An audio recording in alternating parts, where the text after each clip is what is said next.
දෙවෙනි පාඩම හැඩ ගැන්වීම. හ්ම්. හැන්දෑවේ 7යි කාලය වෙලා කරන්ට් එක ගිහිල්ලා තියෙන්නේ. තව සති දෙකකින් හරියට දැන් අද 10යි 4 10යි 19 වෙද්දි හරියටම තව සති දෙකකින් එක්සෑම්. මට පුළුවන් උපරිමයෙන් ඩෙවලින් සබ්ජෙක්ට් එකේ නම් තව වීඩියෝස් දෙක තුනකින් ඉවර කරගන්න පුළුවන් වෙයි. IT එකයි මැනේජ්මන්ට් එකයි ඉවර කරන්න try කරනවා. බලමු ලැප් එකේ බැටරි තියෙන විදිහත් එක්ක රෙකෝඩින් එක ඉක්මනට ඉවර කරන්න බලනවා. මම ගොඩක් ටයිප් කරේ නැහැ. මගේ මේක අහනවා නම් හරි ඔයාලා රෙකෝඩින් එක බලලා තියනවා නම් හරි මේ කියන කරුණු ටික ඔලුවට දාගන්නවා නම් මේ අපි එදින්දා කරන දේවල් නේ තියෙන ඔලුවට දාගන්නවා නම් එහෙම නෝට් එකක් ඕන නැහැ. එහෙම නෝට් එකක් දෙන්න දේවල් නෙමෙයි අපේ සාමාන්‍ය ජීවිතයේ දේවල් තියෙන ටයිප් කරන්න වෙලාවක් නාස්ති කරන එකත් අපරාධේ දැන් තියෙන කාලයත් එක්ක රෙකෝඩින් කැම්පස් එකේ දේවල් අහලා තියෙනවා නම් බලලා තියෙනවා නම් මේක බලන්න දෙයක්වත් නැහැ. ඇත්තටම කොහොමවත් ගත්ත වගේ කොහොම හරි ඉතින් ඉවර කරන්න ඕන හින්දා කරගෙන යනවා. එතකොට හැඩ ගැන්වීමේදී කියන්නේ කොහොමත් අපි එක එක්කෙනාගෙන් එක්කෙනාට පෞරුෂය වෙනස්නේ. එතකොට හැඩගැන්වීමේදී පුද්ගලයෙක් කොහොමද පිරිසිදුව පිළිවෙලට ආකර්ෂණය වෙන ආකාරයට ඉන්නේ කියන එක තමයි හැඩගැන්වීම කියලා කියන්නේ. ඒකට අපේ වයස අදාළ වෙන්නේ නැහැ. කොයි වයසක වුණත් පිරිසිදුව පිළිවෙලට ආකර්ෂණීය විදිහට ඉඳලා ඔයාට ඔයාගේ පෞරුෂත්වය පෙන්වන්න පුළුවන් නම් ධනාත්මක බව නිරූපණය කරන්න පුළුවන් නම් ඒක ගෲමින් කියලා අපිට අදහස් කරන්න පුළුවන්. ඒකට ඔය මේ මිලාදික මේ මොනවද ඒවට කියන්නේ මේකප් දානවා සෙන්ට් ගහනවා ඇඳුම් අඳිනවා ගොඩක් ගණන් වල දීලා ඒවා නෙමෙයි මේ ගෲමින් එහෙම නැත්නම් හැඩ ගැනීම කියලා කියන්නේ අපි කොහොමද පිළිවෙලව පිරිසිදුව ආකර්ෂණීය විදිහට ඉන්නේ කියන එක තමයි ඉඳලා අපේ පෞරුෂත්වය කොහොමද පෙන්වන්නේ කියන එක තමයි අපි හැඩ ගැනීම කියලා කියන්නේ. අනිත් කෙනෙක්ට ප්‍රසන්න වෙන විදිහට. එතකොට මෙහෙම ඉන්නනම් අපි සෞඛ්‍ය සම්පන්න වෙන්න ඕනේ. ඒ කියන්නේ අපිට ලෙඩක් දුකක් තියෙනවා නම් ඒ කියන්නේ කොයි වෙලෙත් අහර හිරිදෙනවා මෙහෙම අමාරුයි. එහෙමනම් අපිට තව කෙනෙක්ට ප්‍රසන්න විදිහට ඉන්න බෑනේ. කොයි වෙලෙත් අර හිරිදෙනවා මෙහෙරිදෙනවා එහෙමයි කියලා අපිට තව කෙනෙක්ට ප්‍රසන්න විදිහට ඉන්න බෑ. එහෙනම් අපි සෞඛ්‍ය සම්පන්න වෙන්න ඕනේ. සෞඛ්‍ය සම්පන්න වෙන්න නම් අපි නිසි වේලාවට ආහාර ගන්න ඕනේ. පෝෂ්‍යදායී ආහාර ගන්න ඕනේ. අර කියන්නේ මේ ඉස්සර අයගේ 50යි කෑමත් එක්ක කියලා ඔයාලා අහලා තියනවාද?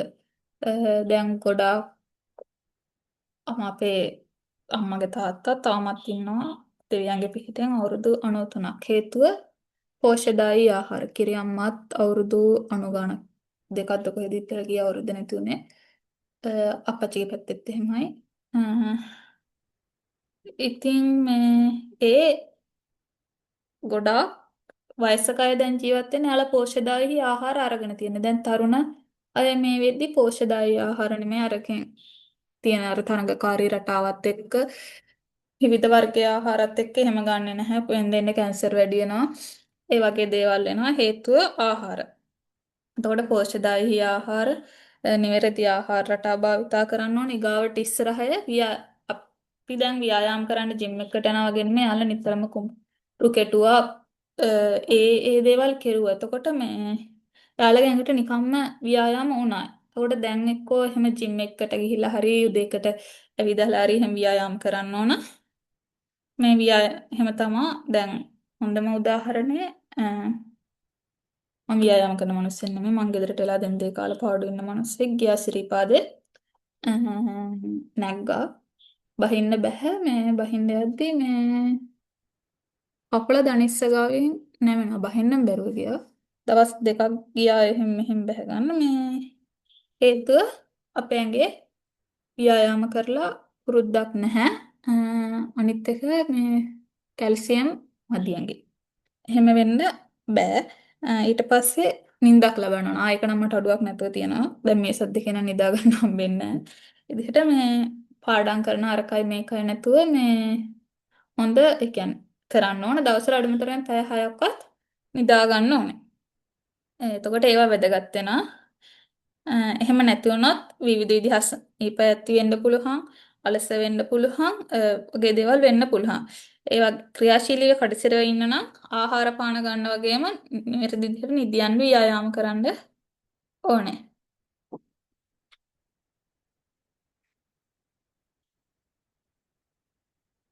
එතකොට අපිට මුලින්ම කෙනෙක්ව හම්බෙද්දී අපි කතා බහ කරන්න කලින් මූණට මූණ හම්බෙනවා. මේ එතකොට අපිට මුලින්ම ඒ එන හැඟීම් ඇති වෙන කතා බහ කරන්නත් කලින්ම මුලින්ම ඒ දකින්න දෙයින් එතකොට එහෙම ආකර්ෂණය වෙන්න නම් අපේ පෙනුම කියන්නේ මේ කොහේ හරි තියෙන බ්ලීචින් ක්‍රීම් එකක් ගාලා සුදු වෙලා එහෙම නෙමෙයි මේ පිරිසිදු පිළිවෙල විදිහට නියපොතු ටික දකිද්දි අර ඇතුලේ මුකුත් තියන්නේ නැති විදිහට දත්වල ආහාර කැලිය අර මිරිස් කැලිය මේවා නැතු යන්න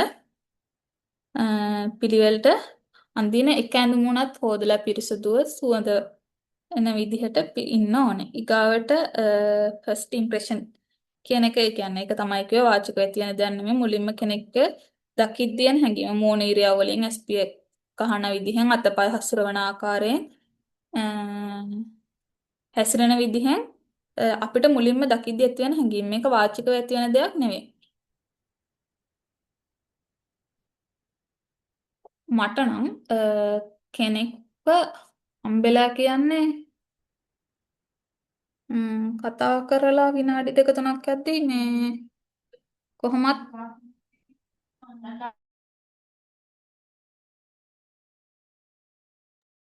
කොයි වගේද කියලා කියන්න පුළුවන්. ඒ නැති වුණත් ඔයාලට වුණත් කෙනෙක්ව හම්බෙලා තප්පර ගානකින් හමු ඒ කොහොම ඒ කෙනාගේ චර්යාව කොහොමද කියලා කියන්න පුළුවන්. හරි.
මාළගේ වෙලා තියෙනවා ළඟම නාතියෙක්ගේ ළඟම කියන්නේ ඒක ඕනේ නැහැ එකම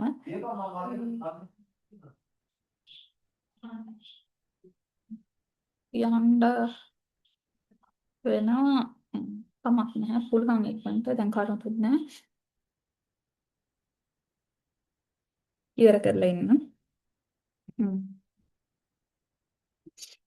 එතකොට කතා කෙරුවේ කොතනද කියලා මතකත් නැතුව ගියා ඒක හොයන් පස්සේ. ම්ම්.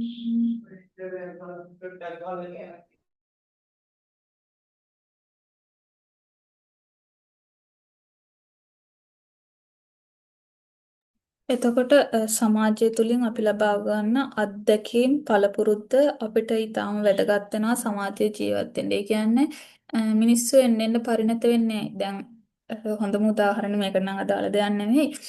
අ, උදාහරණයක් විදිහට ගත්තොත් මම අපි හිතන්නකෝ අපේ තියෙන්නේ අපි ඉස්කෝලේ කාලේ ආදරය කරන විදිහටද මේ විද්‍යාව ආදරය කරන්නේ. පළවෙනි පැයක නම් තිබ්බේ එක හරි. හැබැයි ඒකෙදි උනත් අපි පරිණත වෙලා නැද්ද? මේ දේවල් වැරදින් එහෙම බොළඳ වෙන්න හොඳ නැහැ. ඉස්සර කාලේ ගිහිලා ගහ ගන්නවා කොල්ලෙක් කෙල්ල දිහා කොල්ල බැලුවොත් කොල්ල ගිහිලා තව කොල්ලෙක් එක්ක ගහ ගන්නවා. දැන් මේ වෙද්දි එහෙමද? ආන් ඒ විදිහට ඒක එන්නේ අපි එන්න එන්න සමාජය ආශ්‍රය කරලා පරිණත වෙද්දි මේක මෙහෙම වැරදි. ඒවා අපේ අත්දැකීම් එක්ක හැදෙන දේවල්. මම මේ නිකන් මේකට අදාළ උදාහරණයක් නෙමෙයි. හැබැයි අත්දැකීම් එක්ක අපි සංවර්ධනය වෙනවා අපේ ජීවිතය හැඩගැහෙනවා කියන එක පෙන්වන්න මම කිව්වේ. මතක හිටින උදාහරණයක් දෙන්න ඕනේ. එතකොට අපගේ පෞරුෂයකින් වර්ධනය වෙනවා.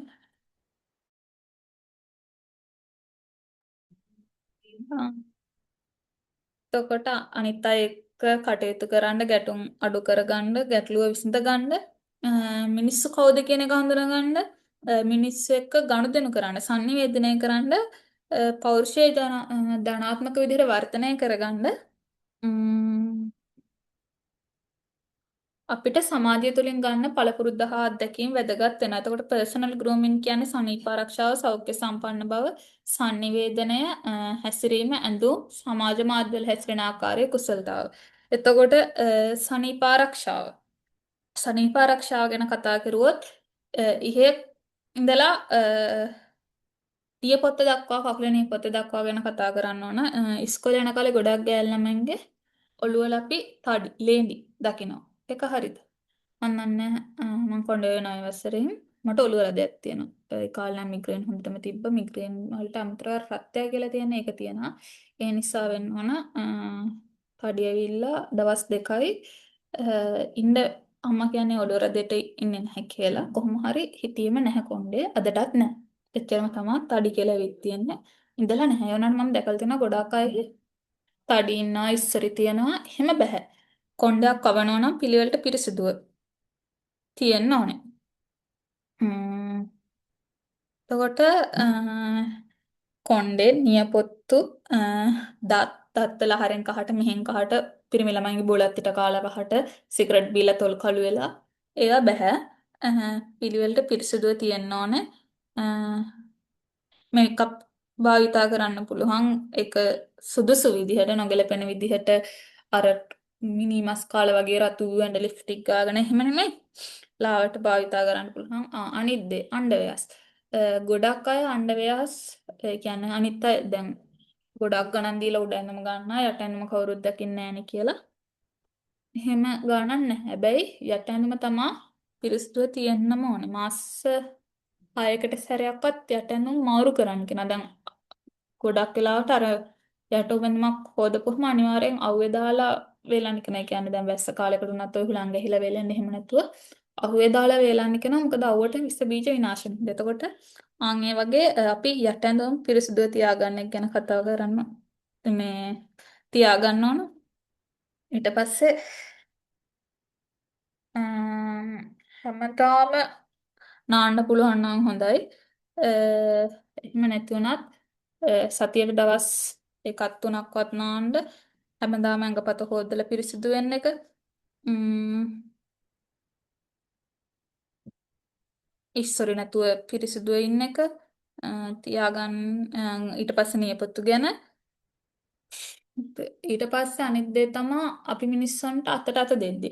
අතට අත දෙද්දි ප්‍රධානම දේ තමා අපි අතට අත දෙන්නේ දකුණු අතින්. එතකොට එක එක්කෙනා එක එක විදිහට අතට අත දෙනවා. හැබැයි අර දකුණු අත වම් අතින් අල්ලගෙන බාගෙට අතට අත ඊට පස්සේ එහෙම නැත්තම් අත අර අතට අත දෙද්දි එකට තදට අල්ලගෙන ඉන්නවා ලාවට අල්ලනවා. එහෙම නැතුව හරියට අතට අතට දෙන පිළිවෙල තියෙන්න ඕනේ. මෙච්චර දේවල් කරුට විනාඩියක් දෙන්න. අතට අත දෙන හරියම පින්තූරේ ෆොටෝ එකක් දාන්න උන්නා.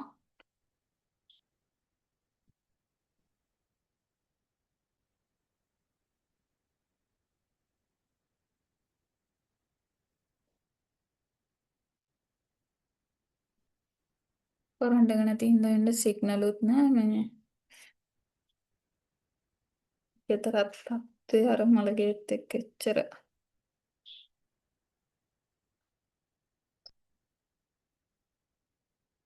ගහගෙන සති දෙකයි දැන් 7 දවසක් එතන අදින්න එන එක තමයි හිතට දුක කොහොම හරි මේ එක්සෑම් එකට කලින් රෙකෝඩින් ටික දාගන්න කියලා වුණා.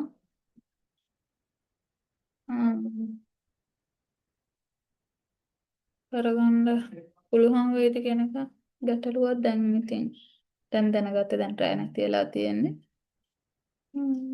පේනවනේ. දැන් ගියාම පදිංචිෙන්ද තමයි වෙන්නේ.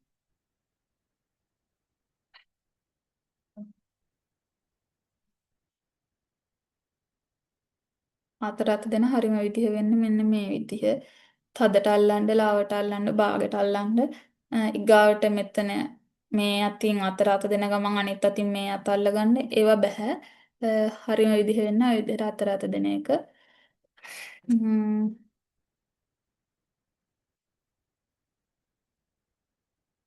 එතකොට එහෙම අතර අත දෙද්දී අනිත් කෙනාට ප්‍රියමනාපව දෙන්න නම් අපේ අත පිරිසිදු වෙබ් තියෙන්න ඕන. නියපොතු වැව්වට කමන්නේ හැබැයි ඒවා පිළිවෙලට තියා ගන්න ඕන මොකද ඒවා විස බීජ දිලීර බැක්ටීරියා ඇති වෙන්න පුළුවන් හින්දා ඊගාවට සෞඛ්‍ය සම්පන්න භවයේදී කතා කරන්න ඕන වැදගත්ම දේ තමයි කලින් කතා කරපුවා වගේම ආහාර ගැන පෝෂ්‍යදායී ආහාර ගන්න ඕන මොකද ශාරීරික දැන් එතකොට මේකෙදි මේ ගැන නේ අහන්න පුළුවන් හැඩ ගැනීම ගැන ඇහුවා මේ කතා කරන ටික ඒ විදිහට මේ කරුණු ටික ඔලුවට දාගෙන අපි දන්න ටිකම ලියනවා මිසක් මේකේ නෝට් එකක් හදන්න දෙයක්වත් ප්‍රශ්නයක් දෙන්න දෙයක්වත් නැහැ.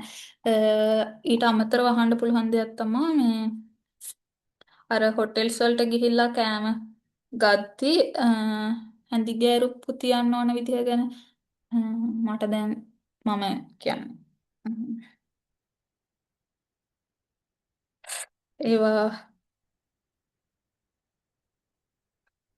ඒ කියන්නේ තියනවානේ අර හැන්දයි ගෑරුප්පයි මෙහෙම තියලා තිබ්බ සංකේතවත් වෙන්නේ කොහොමද ඒ වගේ දේවල් ටිකක් ඒවා ගැන වැසිකිලි භාවිතය ගැන ඒවා ගැන චුට්ටක් අපි දැනගෙන ඉන්න ඕන. එතකොට දැන් මේක රෙකෝඩින් එක කාලා කවුරු හරි එක්සෑම් එකට කලින් බලනවා නම් බැලුව ගමන් ගිහිල්ලා YouTube එකේ Google එකේ සර්ච් කරලා බලන්න කොහොමද විභාගයට යන්න කලින් කොහොමද මේ තැනකට ගිහිලා රෙස්ටෝරන්ට් එකකට හොටෙල් එකකට කොහාට හරි ගිහිල්ලා අර හැඳි ගෑරුප්පු තියන්නේ කොහොමද කියන එක චුට්ටක් සර්ච් කරලා බලන්න. ම්ම්. එතකොට කියවන්නේ සෞඛ්‍ය සම්පන්න බව. එතකොට අපිට ඒකෙදි කතා කරන්න පුළුවන් මේ වෙද්දි පිළිකාව, දියවැඩියාව වගේ, කොලෙස්ටරෝල් අධිරුධිර පීඩනය වගේ බෝන වෙන රෝග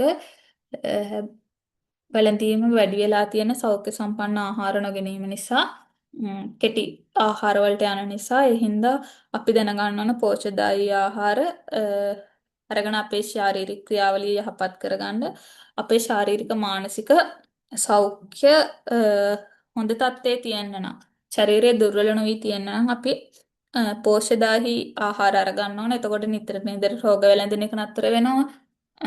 දැන් බඩේ අමාරුවක් වුණත් හැදෙන්න අපි පෝෂ්‍යදායී ආහාරයක් ගත්තේ නැත්නම් ඒ පෝෂ්‍යදායී කියන්නේ පිරිසිදු නැති ආහාරයක් ගත්තොත් ඉතින් සෞඛ්‍ය සම්පන්න කියද්දී හැම දෙයක් ගැන කතා කරන්න ඕනේ. එහෙම නැත්නම් ગેස්ට්‍රයිටිස් හැදෙන්න පුළුවන්. ඒ අපි නියමිත වෙලාවට ආහාර ගන්න නැතුව පොඩි කාලේ මට නම් තිබ්බා ગેස්ට්‍රයිටිස් හොඳ කරන්න බැරි මට්ටමේ. හැබැයි දැන් නම් හැදුන්නේ නැහැ ලංකේ. ඊට පස්සේ මේ මුකෙන් දුගදක් හැමීම. ඒ කියන්නේ අර ગેස්ට්‍රයිටිස් ඇද්දි අර ගුඩුස්සනවා වගේ ગેස්ට්‍රයිටිස් තියෙද්දි ඒ හින්දා මේ ગેස්ට්‍රයිටිස් එතකොට ඒ මුකෙන් දුගඳක් ඇද්දි අනිතට සන්නයිනේ. එතකොට ગેස්ට්‍රයිටිස් හැදෙන්න තියෙන නම් පෝෂ්‍යදායී ආහාරයක් ගන්න ඕන. සම්බල ආහාර වේලක් ගැන අපි අවධානය යොමු කරන්න ඕන. ඊට පස්සේ sannivedanaya කියන්නේ ඉතින් මනාවට අනිත් පුද්ගලයන් අතර කමියුනිකේෂන් එක අපි තියාගන්න ඕන. අර වැදගත් විදිහට කතා කරන්න ඕනේ. අනිත්ම කෙනෙක්ට ප්‍රියමනාප වෙන විදිහට අපි හරියට ඒ කියන්නේ මේ දැන් මේ ඩිග්‍රිය කරන අය අවුරුදු 23ක් විතර 25ක් හෝ ඊට වැඩිනේ. එතකොට මේ වෙද්දි හරියට මේ දේවල් හිතලා ජීවත් වුණා නම් මේ පාඩමේ කතා කරන්න දෙයක් නැහැ. නිකන් ප්‍රශ්න අහන එකට උත්තර ලියන්න තියෙනවා. එම ජීවත් නොවන නම් තමයි ගැටලුව හිටින්නේ. එතකොට හැසිරීම ඇඳුම් ගැන අපි කතා කරුවා ගොඩක් ගණන් නෙමෙයි අඳින ඇඳුම් පිළිවෙල පිරිසිදු වෙන්න ඕන කියන එක තමයි. අ, සමාජ මාධ්‍යවල හැසිරෙන ආකාරය. සමාජ මාධ්‍යවල හැසිරෙන ආකාරය ගැන කියද්දී අපි කියනවා Facebook එකේ කියන්නේ. ඒ කියන්නේ Facebook වල පෝස්ට් ෂෙයා කරලා අපි කියනවා ඒකෙන් කියවෙන්නේ අපේ ජීවිතේ නෙවෙයි නිකන් පෝස්ට්. මොකක්ද අම්මේ කරන්නේ?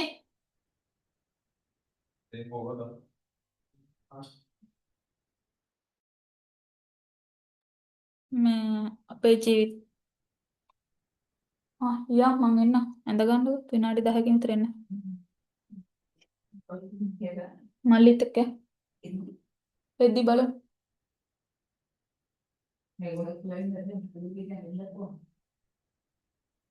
නෑ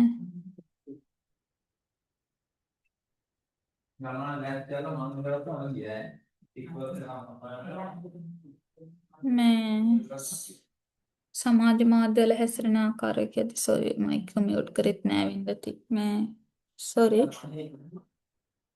සමාජ මාධ්‍යවල හැසිරෙන එක අපි කියනවා Facebook වල ෂෙයා කරන්නේ මේ අපේ ජීවිතයේ දේවල් නෙමෙයි මේ අර දකිද්දි අස්සාට ෂෙයා වෙනවා කියලා. හැබැයි 190ක් Facebook එකේ අපි ෆලෝ කරන පේජ් හරි Facebook නෙමෙයි TikTok මොනවා වුණත් ෆලෝ කරන පේජ් හරි ඒ දේවල් අපිට ගැලපෙන ඒවා නම් ෆලෝ කරන්න අපි හිතට එකඟව කතා කරුවොත්. එතකොට මගේ Facebook account එකෙත් මෙතන කීප දෙනෙක් ඇති. ඔය මම පෝස්ට් එකක් දැක්කොත් ඒක දැම්මොත් එක්කෝ අම්මා ගැන එහෙම නැත්නම් එක්සෑම්ස් ගැන හරි ආතල් පෝස්ට් දැම්මොත් මිසක කවදාවත් අනවශ්‍ය දේවල් මගේ එකේ මම දාලා නැහැ. දාලා නැහැ කියන්නේ ඒක අපිට දාලා අපිට මේක අපේ වගේ හරි මේකයි කියලා එහෙම ෂෙයා වෙනා මිසක් කවදාවත් අපි දාන්නේ නැහැ. දාන්නේ නැහැ කියන්නේ ඒක අපිට හිතෙන්නේ නැහැ. කියන්නේ එකෙන් අපේ පෞරුෂත්වය මයින්න පුළුවන් කියන එක. ගාවට වෘත්තිය ගැන භාවයත් එක්ක කතා කරුවොත් එක එක වෘත්තීන් වලට යුනිෆෝම් එකක් තියෙනවා නර්ස් කෙනෙක්ට ඊට පස්සේ ඉංජිනේර් කෙනෙක්ට කාට උනත් යුනිෆෝම් එකක් තියෙනවා. එතකොට දැන් අපි නර්ස් කෙනෙක් කටයුතු කරන්නේ රෝගියෙක් එක්ක. ඊගාට ගුරුවරයෙක් ගත්තොත් බාගෙට හරෙන් හැට්ට කපලා මෙහෙන් ජැකට් එක කපලා එහෙම අඳින්න බෑ. අපි ගනුදෙනු කරන්නේ ගුරුවරයා ගනුදෙනු කරන්නේ ළමයි එක්ක කියන හැඟීමෙන් ළමයින්ට ප්‍රියමනාප වෙන විදිහට ළමයින්ට උගන්වන්න අභ්‍යාස හිතන විදිහට පිළිවෙලට පිරිසුදුව සම්ප්‍රදායන්ම අඳින්න ඕන. ඒ විදිහට එතකොට වෘත්තියේදී කොණ්ඩේ පීරන ආකාරය හැසිරෙන ආකාරය ඒ හැම දෙයක්ම මේ විදිහට අපි ගනුදෙනු කරන්නේ කාත් එක්කද කියන දේ හිතලා අපි අඳුම් පැළඳුම අඳින්න ඕනේ. එතකොට පිරිමි අය ගත්තොත් ඒකෙදි කන වැහෙන්න කොණ්ඩේ දාන්න හොඳ නැහැ රැවුල කපන්න ඕන. නිවැරදි විදිහට ගෑන් ළමයිට අය එක බඳින විදිහට නෙමෙයි පිරිමි ළමයිට අය එක බඳින විදිහට අය එක බඳින්න ඕන. ඇඳුම් වලට වර්ණ ගලපලා ඒ කියන්නේ නේ අපි සුදුයි කළුයි හරි එහෙම පාට මැච් කරලා ඒ විදිහට ගැලපෙන විදිහට අඳින්න ඕනි. ඊගාට අපි කලින් කතා කරා සපත්තුවේ වර්ණයට තමයි බෙල්ට් එක දාන්න. කලින් වීඩියෝ එකේ ඔරලෝසුව ලෙදර් පටිය හෝ ස්ටීල් ඔරලෝසුවක් භාවිතය සුදුසුයි. මේ අපේ ප්‍රොෆෙෂනල් ගතිය පෙන්වන්න. ඊගාවට ඒක අඳගෙන මේ දාන ගෙදරට මල ගෙදරට මගුල් ගෙදරට හැමතැනටම යන්න ඕනේ කියන එක නේ ප්‍රොෆෙෂනල් විදිහට රැකියා ස්ථානයට යද්දී අපි හැම අඳින්න ඕනි. ඊගාට ගෑනුවා කට්ටිය ගත්තාම කොණ්ඩේ හොඳින් මේ මූණ පේන විදිහට පිරිසිදුව පිළිවෙලට බඳින්න ඕන. කොණ්ඩේ කඩාගෙන යන කොට දැන් ওই බස්සල කොණ්ඩේ කඩාගෙන යද්දී හුළඟට අනිත් කෙනාගේ ඇඟේ කටේ ගිහිල්ලා කොණ්ඩේ වදිනවා. එහෙම දැන් මම ගොඩක් දුරට කොණ්ඩේ කඩාගෙන යන්නේ නැහැ. ගෙදරින් යන්න දෙන්නේ නැහැ. බැරි වෙලාවත් එහෙම යනවා නම් අපි කොණ්ඩේට කොණ්ඩ බූලක් දානවා. එතකොට බස් එක ගියත් කොණ්ඩේ තව කෙනෙක්ගේ මූන්ට යන්න යන්නේ නැහැ. අනික කොණ්ඩේ හදාගෙන යනවා කොණ්ඩේ හැඩ ගැහෙන. එතකොට කොණ්ඩේ පීරද්දි කොණ්ඩේ වැඩි හරියක් යනවා. ඉතින් ඒ නිසා තව කෙනෙක්ට කරදරයක් වෙන විදිහට කඩා දාගෙන ගියත් යන්න හොඳ නැහැ. ස්වභාවික වර්ණ තරුණී වර්ණ වලින් ඇඳුම් අඳින එක සුදුසුයි. යන ඔෆිස් එකට අදාළ විදිහට ගැළපෙන ඇඳුම් අඳින්න ඕනේ. ඊගාට හැසිරීම. එතකොට හැසිරීමේදී අතට අත දෙන ආකාරය ඊගාට මං කිව්වේ කොහොමද ගිහිලා හොටෙල් එකක රෙස්ටෝරන්ට් එකක කන්නේ. ආන් ඒ ගැන දැනුවත් වෙන්න ඕන වැසිකිලි භාවිතය. ඒකෙදි ගොඩක් අය ගන්න වැරද්දක් තමයි මේ රෙකෝඩින් එක පිරිමි ඇත් බලයි කමක් නැහැ. අසනීප වුණාම අඳින පෑඩ් එක වොෂ්රූම් එකට දානවා. මොකද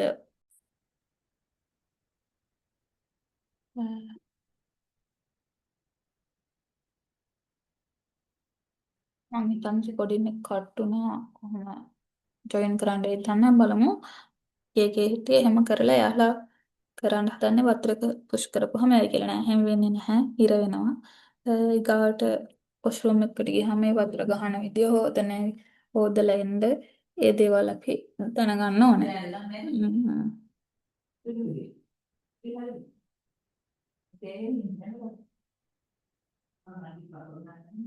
ඊගාට එතන ඒ කියන්නේ වොෂ්රූම් එකේ පාඩි වෙන විදිහින් අපි දැනගන්න ඕනේ. ගාවට අනිත් දේ තමයි කුණු කසල් තැන් තැන් වල විසිකන එක පවා දැන් වොෂ්රූම් එකට ගිහලා ඔන්න ඔහේ කොහේ හරි මොනවා හරි තියෙන කොළ කෑල්ලක් ගිහලා සිකලා නෑ ඩස්බින් තියනවානේ. ඩස්බින් එකකට දාන්න දැනගන්න ඕනේ. එතකොට මේ හැම දෙයකින්ම අපේ පර්සනැලිටි එක පෙන්වන්න කරනවා. එතකොට ඒක ධනාත්මක විදිහට හදාගන්න අපි දැනගන්න ඕනේ. එතකොට සමාජ මාධ්‍ය ගැන TikTok, Facebook එතකොට Facebook, YouTube, TikTok මොන සමාජ මාධ්‍ය භාවිතා කරවල LinkedIn වලින් තමයි අපේ ප්‍රොෆෙෂනල් ලයිෆ් එක ඒක අපිට අනවශ්‍ය විදිහට ආතල් පෝස්ට් එකක් ෂෙයා කරන්නවත් මුකුත් බෑ. ඒකේ තමන්ගේ ක්වොලිෆිකේෂන් දාලා ඒ විදිහට තමන්ගේ ප්‍රොෆයිල් එක හදාගෙන ඒක අපිට වෙනම පාඩමක තියෙනවා. ඒක අනිවාර්යෙන් මේ පාර පේපර් එකකට අහන ප්‍රශ්නයක් වෙයි. ඒක අපි එතකොට කතා කරමු. මේ ඒවා අපි පිළිවෙලට හදාගන්න ඕන මේ මොකද අපේ කුසලතා පෞරුෂත්වයේ ඒ තුලින් අපිට පෙන්වන්න පුළුවන් හින්දා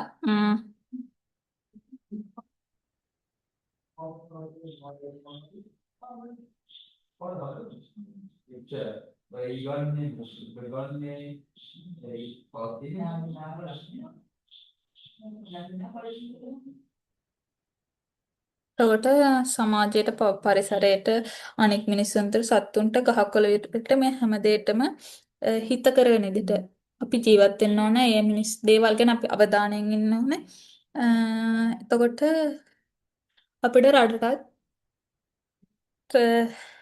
වැඩදායි යහපත් පුරවැසියෙක් වෙන්න පුළුවන්. එතකොට මේකෙදි තේරෙනවනේ මම දැන් කතා කරපු හැම දෙයක්ම අපි දන්න දේවල්. එතකොට මෙහි නෝට් එකක් හදන්න දෙයක් නෑ ඇත්තට.